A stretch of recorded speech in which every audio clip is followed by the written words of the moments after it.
রিকশাওয়ালাকে ঠাস করে চর মেরে দিলেন, সিএনজি ওয়ালাকে ধপ করে গলা ধাক্কা দিয়ে ফেলে দিলেন, আপনার অফিসের আপনার দোকানের ছোট কর্মচারীকে কথায় কথায় মা বাপ ধরে গালি, আপনার হোটেলের মেসিয়ারকে কথায় কথায় লাঠি দিয়ে বাড়ি, আপনার অধস্তন যারা কাজ করে তাদেরকে কথায় কথায় তুই তুকারি।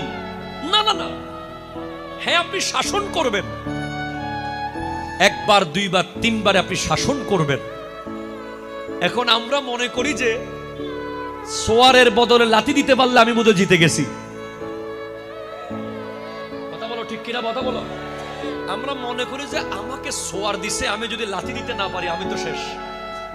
না না না না, আপনি গোটা পৃথিবীর মানুষকে দুই ভাগে ভাগ করেন, এক দল প্রতিশোধ নিয়েছে, আরেক দল কোনোদিন প্রতিশোধ নেয়নি। যেই দল প্রতিশোধ নেয়নি কোনোদিন, সেই দলে আপনি আমার নবীকে পাবেন, সেই দলে সিদ্দিক আকবরকে পাবেন, ফারুক আজমকে পাবেন, উসমান জুন্নুরাইনকে পাবেন, মাওলা আলীকে পাবেন।